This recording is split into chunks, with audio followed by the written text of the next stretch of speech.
Hola, hola, queridos hermanos. Qué bendición y qué alegría en el Señor poder compartir con ustedes en este ya jueves eucarístico, jueves correspondiente a la semana 23ª del tiempo ordinario, aunque también hay una memoria libre que es la memoria del dulce o el santísimo nombre de María.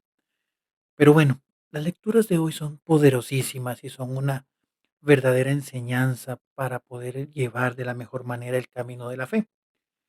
Porque aquí nos invita a comprender el gran valor de lo que es el testimonio de vida que debe de ser transversal a la vida de todo cristiano. Ser cristiano no es como una camiseta que yo me pongo y que en algún momento pues me la cambio y no, la vida del cristiano es una constante justamente llamada al servicio. Es una constante llamada a configurar mi vida al Señor, que es justamente lo que es la santidad, ser un reflejo de Dios, apartarme de las cosas del mundo con el objetivo de de poderme presentar ante el Señor. Entonces las lecturas que hoy pues justamente nos presenta la iglesia son también una reflexión muy intensa para ver cómo estoy yo viviendo esos caminos de fe. Entendiendo también que lo que yo haga influye, yo me puedo convertir en un instrumento de bendición o también un instrumento de perdición para otras personas. La primera lectura, que es tomada igual, continuamos en la primera carta del apóstol San Pablo a los Corintios, una comunidad que se vio o que se veía muy influenciada por temas de paganismo y demás. Y hoy justamente Jesús, San Pablo le escribe a la comunidad elementos y frases muy importantes que me gustaría recalcar. La primera es, por ejemplo, si alguno piensa que el conocimiento le basta, no tiene idea de lo que es el verdadero conocimiento.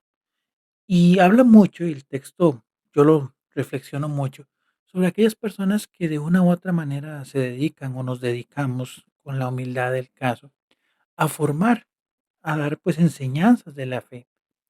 Porque a veces podemos creer que cuando estudiamos mucho, cuando leemos, cuando nos capacitamos, cuando tomamos, pues, justamente grandes enseñanzas, cuando hemos ido, pues, adquiriendo un proceso formativo profundo, fuerte y serio, a veces, creemos que ese conocimiento es sumamente necesario o es lo que verdaderamente va a sacar toda nuestra obra adelante.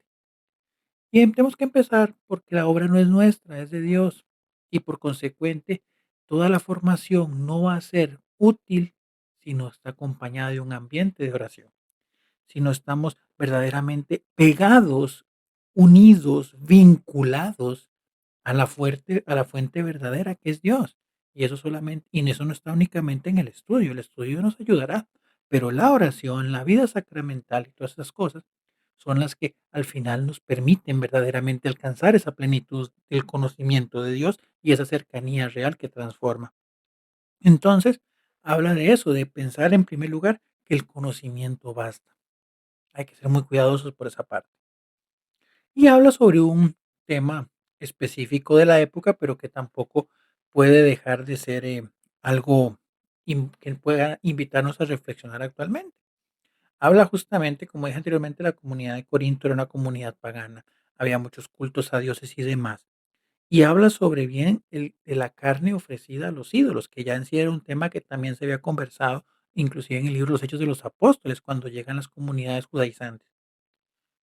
El tema es que ya, pues, entiende el el pueblo ya converso que no existen muchos dioses, que hay un Dios definitivo, y único y verdadero, y que verdaderamente esos ídolos no hacen absolutamente nada, y que entonces al final del camino pues, pueden tranquilamente y libremente, pues, comer la carne que en algún momento se ofreció y demás. Pero Pablo dice: "Ojo, que eso que estás haciendo vos conscientemente y sabiendo que no genera, pues, que no es pecado, porque sos consciente de que al final esos ídolos no existen y al final estás en una cena común y corriente.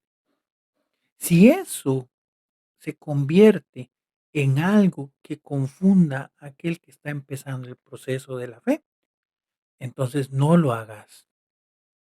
Y eso es muy interesante, porque hoy actualmente en el camino de la fe nos podamos dar algunas ciertas libertades, algunas ciertas cosas, pero que tenemos que tener esa conciencia de que nuestras acciones influyen en el proceso de otros hermanos, porque también nos convertimos en instrumentos de Dios. Y por consecuente, ahí es donde nos corresponde a nosotros ese proceso de discernimiento, porque dice: Esa libertad que ustedes tienen no sea ocasión de pecado para aquellos que tienen poco conocimiento o poca conciencia formada". Y usted sabe que no es pecado, ¿cierto? Pero la otra persona no. Entonces, fórmela, acompáñela y ahí sí, como dice popularmente esa frase o ese adagio popular: "No hagamos cosas buenas que parecen malas". Lo mismo el hecho de salir, el hecho de bailar, el hecho de muchas cosas que también tenemos que irlas midiendo con un criterio justamente de fe, porque bueno, bailar no es pecado.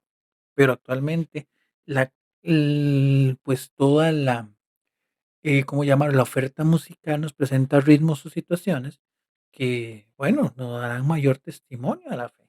Entonces hay que ser muy cuidadoso en esa parte. Bueno, el hecho de que comemos, que bebemos, nuestras, mismas actividades y hobbies, o sea, hay que tener siempre ese criterio de que no se trata de que te restrinjas, pero sí entender justamente la influencia que tu testimonio realiza en otras personas, y que a pesar de que tal vez eso que estás haciendo no es incorrecto, es importante que se clarifique para aquellos que están comenzando sus caminos, y que no se convierta tampoco en una confusión para que la otra persona se exceda intentando imitarte a vos, pero en un mal camino. Por eso el salmo, que es el 138, que es un salmo bellísimo, guárdalo, recítalo de vez en cuando, conviértelo en tu oración. Nos recuerda que justamente el Señor nos ha creado, nos conoce, Él nos ha entretejido, ha hecho todo de nosotros, nos ha formado en el vientre de nuestra madre, nos ha hecho unas grandes maravillas. Y que bueno, evidentemente ya desde ahí tenemos un álido de justamente de esa divinidad que Dios quiere darnos en esa filiación adoptiva, pero que también nos permita y que le demos la oportunidad, Señor, de que a través de nuestra conciencia nos dé la posibilidad de examinarnos, de ver hacia dónde vamos, de hacia dónde están mis inclinaciones, qué valor tiene Dios para mí en mi vida, para que de esa manera podamos, viviendo dentro del mundo, seguir teniendo nuestra conciencia de ser ciudadanos del cielo. Y bueno, pues obviamente todo ese testimonio se convierte en colofón justamente en el texto del Evangelio tomado de San Lucas, cuando Jesús nos dice, ok, el ser cristiano es ir más allá de los pensamientos, de los comportamientos y de las mentalidades terrenales, temporales. Por eso Jesús dice, ok, amen a sus enemigos. Que no quiere decir que necesariamente, pues, tengamos que estar siempre pegados a ellos y andar buscando enemigos y andar detrás de ellos, no, pero es la capacidad de poder buscar el bien de todas las personas, aun cuando nos han hecho daño, la capacidad de perdonar, que es soltar. Y bueno, si habrá que tener una distancia y demás, tomarla, pero que también no busque o no busquemos ese sentido de que la persona le vaya mal, de que la persona se sienta amargada y todo lo demás. Y habla sobre esa famosa regla de oro, que tengamos que amar a aquellos que inclusive no nos aman, que tenemos que tratar a los demás como queremos que nos traten a nosotros, pero sobre todo ser misericordiosos, que es tal vez de las pruebas más difíciles que tenemos los cristianos. Máxime cuando hemos recibido malos tratos, cuando hemos recibido señalamientos, cuando hemos pasado por situaciones difíciles.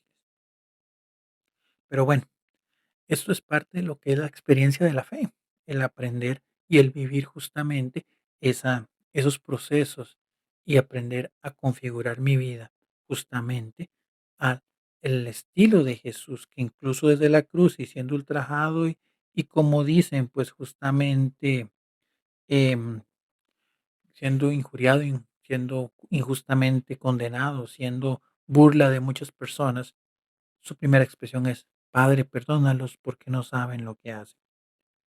Y la última sentencia del evangelio, que es algo que tenemos que recordar, no con miedo, pero sí como una oportunidad de manejarnos en algo que después puede ser conveniente para nosotros.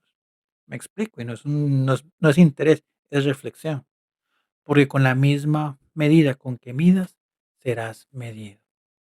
Si mides en la caridad, si mides en el amor, si mides en eso que Cristo nos enseñó, con ese mismo cariño, con ese mismo amor, con esa misma misericordia, seremos también medidos cada uno de nosotros. Entonces, pidámosle al Señor verdaderamente esa profundidad de amarle, de conocerle, pero un conocimiento de un contacto real, de un encuentro real que termine transformando nuestra vida y nos haga también testimonios para que otros también lo encuentren.